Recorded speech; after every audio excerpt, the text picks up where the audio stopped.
2. You will hear a number of different recordings, and you will have to answer questions on what you hear.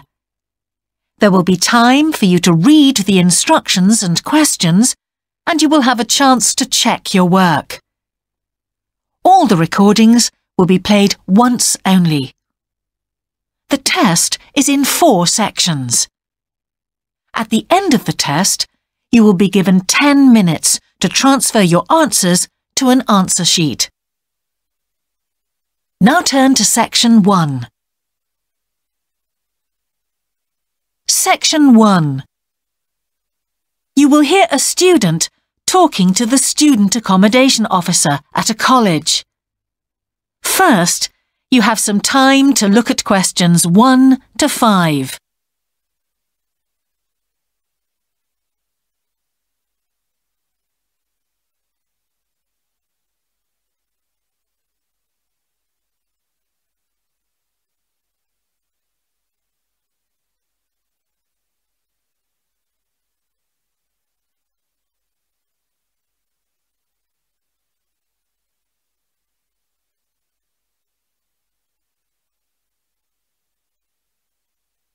You will see that there is an example that has been done for you. On this occasion only, the conversation relating to this will be played first. Good morning. Can I help you? Yes, I've just been accepted on a course at the university and I'd like to try and arrange accommodation in a hall of residence. Yes, certainly. Please sit down. What I'll do is fill in a form with you to find out a little more about your preferences and so forth. Thank you. The student wishes to arrange accommodation in a hall of residence, so hall has been written in the space. Now we shall begin. You should answer the questions as you listen, because you will not hear the recording a second time. Listen carefully and answer questions 1 to 5. Good morning. Can I help you? Yes, I've just been accepted on a course at the university and I'd like to try and arrange accommodation in a hall of residence. Yes, certainly. Please sit down. What I'll do is fill in a form with you to find out a little more about your preferences and so forth. Thank you. So, first of all, can I take your name? It's Anu Bhatt. Could you spell your name, please? Yes, A-N-U-B-H-A-T-T. Thanks. And could I ask your date of birth? The 31st of March, 1972. Thank you. And where are you from? India. Oh, right. And what will you be studying? I'm doing a course in nursing. Right, thank you. And how long would you want to stay in hall, do you think? Well, it'll take 3 years, but I'd only like to stay in hall for 2. I'd like to think about living outside for the 3rd year. Fine. And what did you have in mind for catering? Do you want to cook for yourself or have all your meals provided? That's full board. Is there something in between? Yes, you can just have evening meal provided, which is half board. That's what I'd prefer. Yes, a lot of students opt for that. Now, with that in mind, do you have any special diet, anything we should know about? Yes, I don't take red meat. No red meat. Before you hear the rest of the conversation, you have some time to look at questions 6 to 10.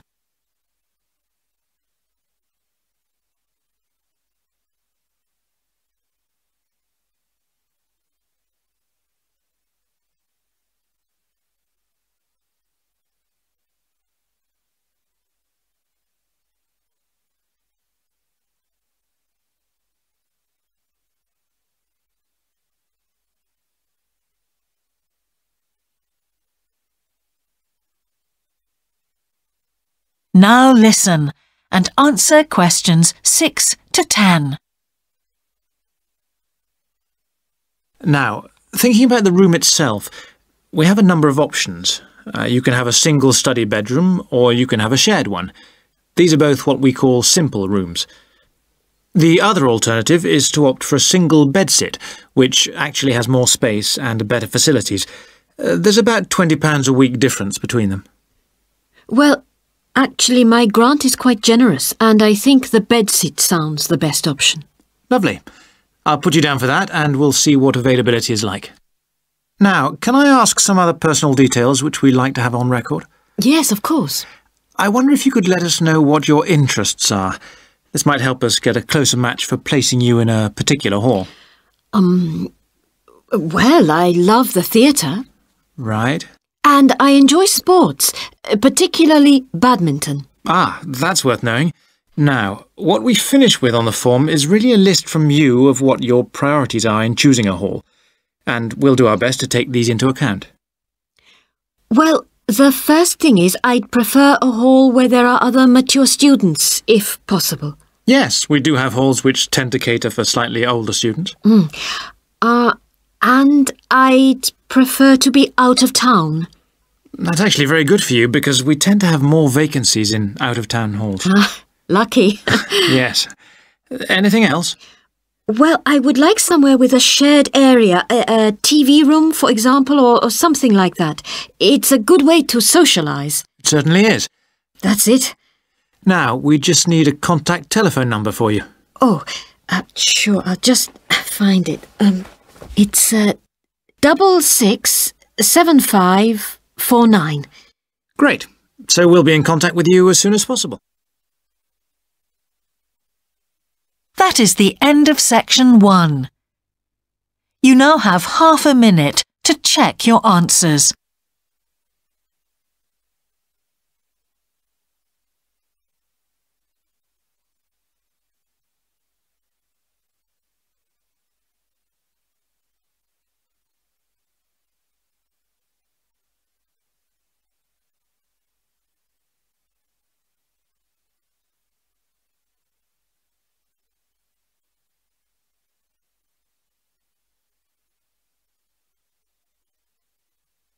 Now turn to section 2.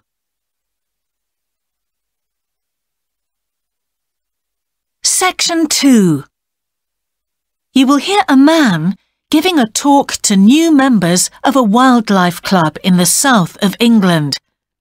First, you have some time to look at questions 11 to 13.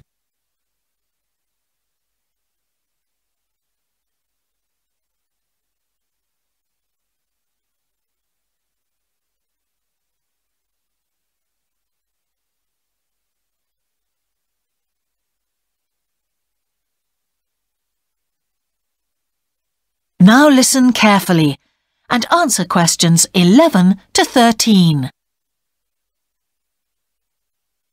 Hello, I'm delighted to welcome you to our Wildlife Club and very pleased that you're interested in the countryside and the plants and creatures of this area. I think you'll be surprised at the variety we have here, even though we're not far from London.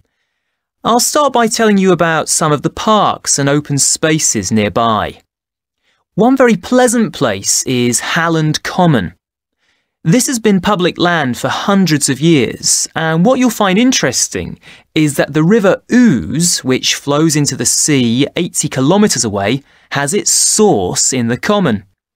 There's an information board about the plants and animals you can see here, and, by the way, the common is accessible 24 hours a day. Then there's Holt Island, which is noted for its great range of trees.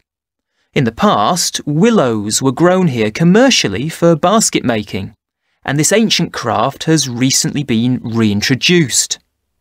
The island is only open to the public from Friday to Sunday because it's quite small, and if there were people around every day, much of the wildlife would keep away. From there, it's just a short walk across the bridge to Longfield Country Park. Longfield has a modern replica of a farm from over 2,000 years ago. Children's activities are often arranged there, like bread making and face painting. The park is only open during daylight hours, so bear that in mind if you decide to go there.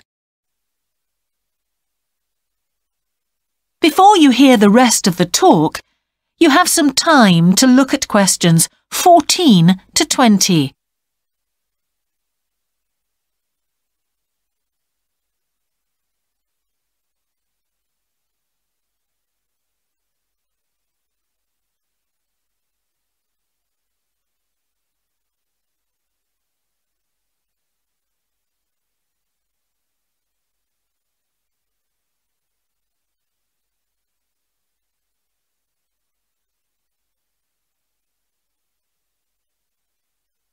Now listen and answer questions 14 to 20. Longfield Park has a programme of activities throughout the year, and to give you a sample, this is what's happening in the next few days. On Monday, you can learn about herbs and how they've been used over the centuries. You'll start with a tour of our herb garden, practice the technique of using them as colour dyes for cloth, and listen to an illustrated talk about their use in cooking and medicine. Then on Wednesday, you can join local experts to discover the variety of insects and birds that appear in the evening.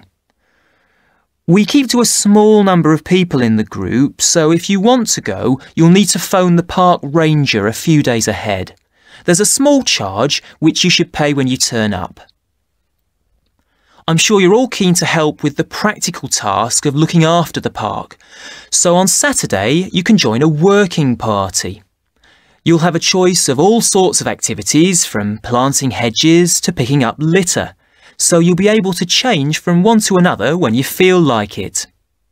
The rangers will be hard at work all day, but do come and join in, even for just a short while. One thing, though, is to make sure you're wearing something that you don't mind getting dirty or torn. And finally, I'd like to tell you about our new wildlife area, Hinchingbrook Park, which will be opened to the public next month. This slide doesn't really indicate how big it is, but anyway, you can see the 2 gates into the park and the main paths. As you can see, there's a lake in the northwest of the park with a bird hide to the west of it at the end of a path, so it'll be a nice quiet place for watching the birds on the lake. Fairly close to where refreshments are available, there's a dog walking area in the southern part of the park, leading off from the path. And if you just want to sit and relax, you can go to the flower garden. That's the circular area on the map, surrounded by paths. And finally, there's a wooded area in the western section of the park, between 2 paths. OK, that's enough from me, so let's get on and have a look. That is the end of section 2. You now have half a minute to check your answers.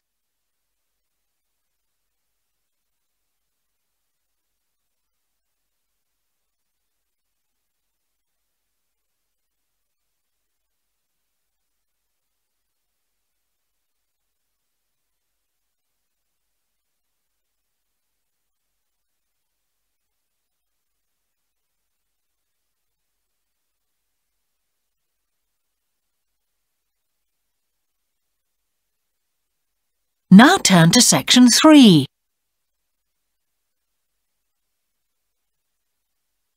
Section 3. You will hear the Director of Studies in an English Language Centre and a student representative talking about their Self-Access Centre. First, you have some time to look at questions 21 to 24.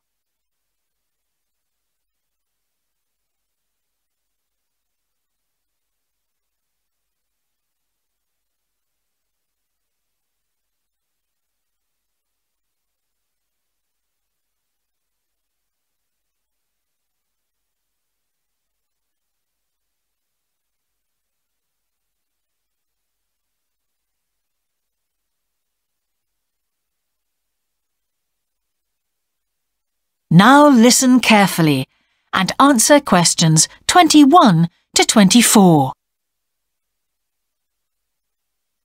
Hi, Yun. As you know, I've asked you here today to discuss the future of our Self-Access Centre. We have to decide what we want to do about this very important resource for our English language students. So, can you tell me what the students think about this? Well, from the students' point of view, we would like to keep it. The majority of students say that they enjoy using it because it provides a variation on the classroom routine, and they see it as a pretty major component of their course. But we would like to see some improvements to the equipment, particularly the computers. There aren't enough for one each at the moment, and we always have to share. Well, yes, The teachers agree that it is a very valuable resource, but one thing we have noticed is that a lot of the students are using it to check their personal emails. We don't want to stop you students using it, but we think the computers should be used as a learning resource, not for emails. Some of us also think that we could benefit a lot more by relocating the Self-Access Centre to the main university library building. How do you think the students would feel about that, Yun? Well, the library is big enough to incorporate the Self-Access Centre, but it wouldn't be like a class activity anymore. Our main worry would be not being able to go to a teacher for advice. I'm sure there would be plenty of things to do, but we really need teachers to help us choose the best activities. Well, there would still be a teacher present and he or she would guide the activities of the students. We wouldn't just leave them to get on with it. Yes, but I think the students would be much happier keeping the existing setup. They really like going to the Self-Access Centre with their teacher and staying together as a group to do activities. If we could just improve the resources and facilities, I think it would be fine.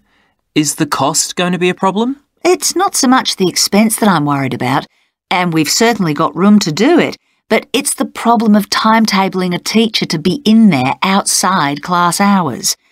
If we're going to spend a lot of money on equipment and resources, we really need to make sure that everything is looked after properly. Anyway, let's make some notes to see just what needs doing to improve the centre. Before you hear the rest of the conversation, you have some time to look at questions 25 to 30.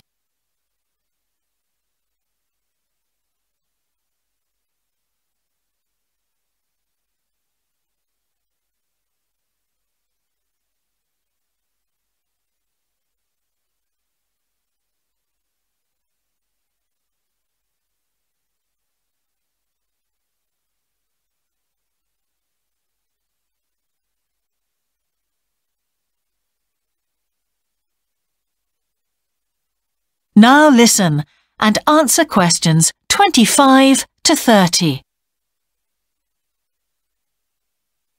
Now, what about the computers? I think it might be a good idea to install some new models. They would take up a lot less room, and so that would increase the workspace for textbooks and so on. That would be great. It is a bit cramped in there at times. What about other resources? Do you have a list of things that the students would like to see improved? Yes, one of the comments that students frequently make is that they find it difficult to find materials that are appropriate for their level, especially reading resources. So I think we need to label them more clearly. Well, that's easy enough. We can get that organised very quickly. In fact, I think we should review all of the study resources as some of them are looking a bit out of date. Definitely. The CD section especially needs to be more current. I think we should get some of the ones that go with our latest course books and also make multiple copies. Good. Now, I was also thinking about some different materials that we haven't got in there at all. What do you think of the idea of introducing some workbooks? If we break them up into separate pages and laminate them, they'd be a great resource.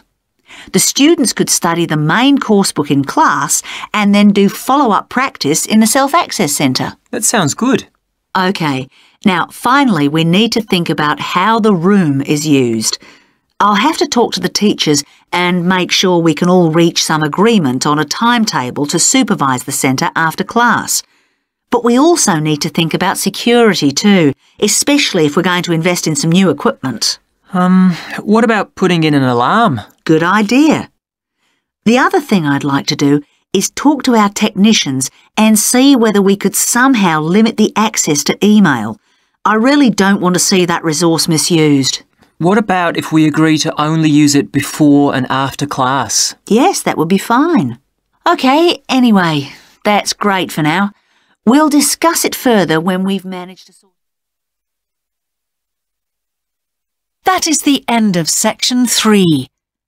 You now have half a minute to check your answers.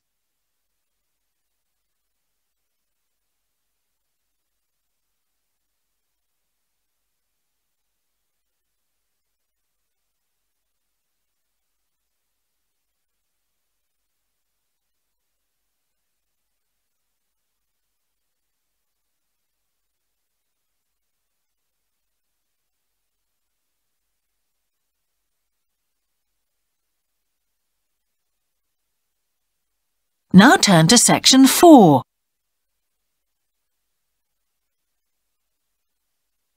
Section 4. You will hear the beginning of a lecture about business cultures. First, you have some time to look at questions 31 to 40.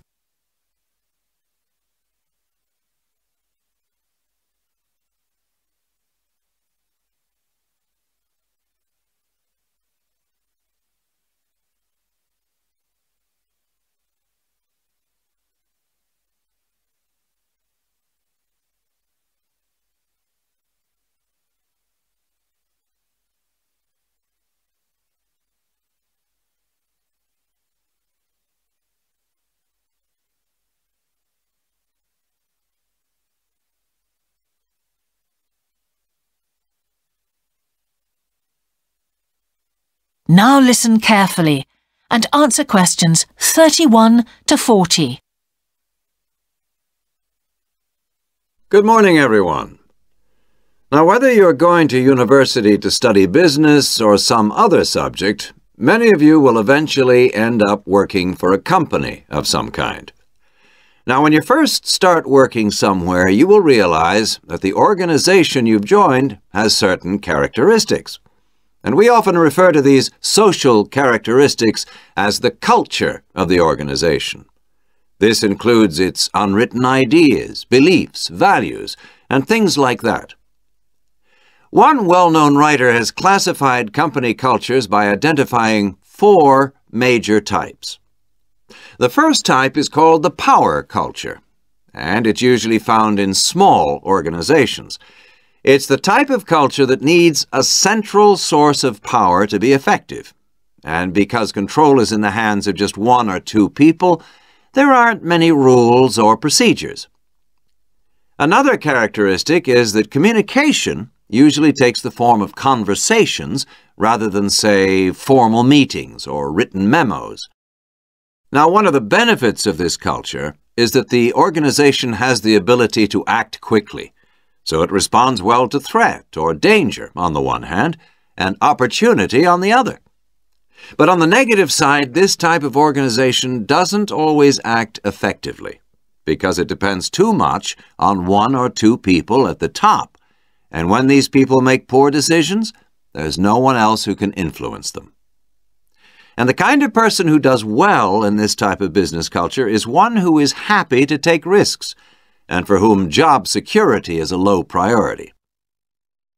The next type is known as role culture. That's R-O-L-E, not R-O-L-L, by the way.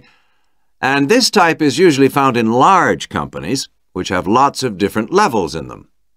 These organizations usually have separate departments that specialize in things like finance or sales or maintenance or whatever. Each one is coordinated at the top by a small group of senior managers, and typically everyone's job is controlled by sets of rules and procedures. For example, there are specific job descriptions, rules for discipline, and so on. What are the benefits of this kind of culture? Well, firstly, because it's found in large organizations, its fixed costs, or overheads as they're known, are low in relation to its output or what it produces. In other words, it can achieve economies of scale. And secondly, it is particularly successful in business markets where technical expertise is important. On the other hand, this culture is often very slow to recognize the need for change, and even slower to react. What kind of person does this type of culture suit? Well, it suits employees who value security and who don't particularly want to have responsibility.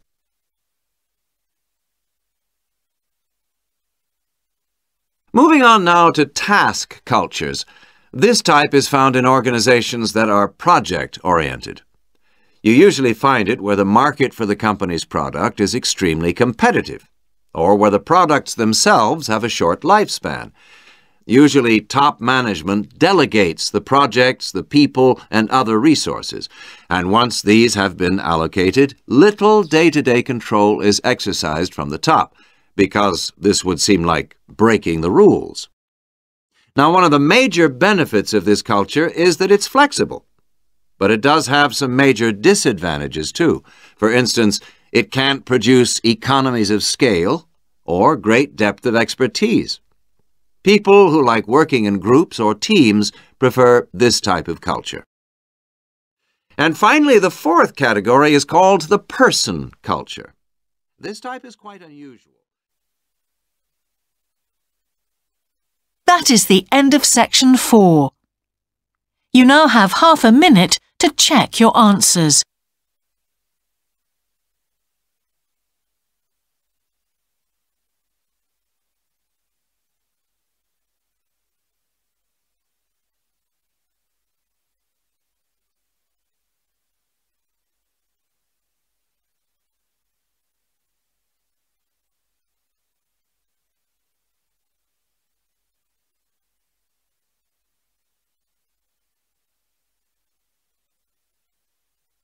That is the end of the listening test. In the IELTS test, you would now have 10 minutes to transfer your answers to the answer sheet.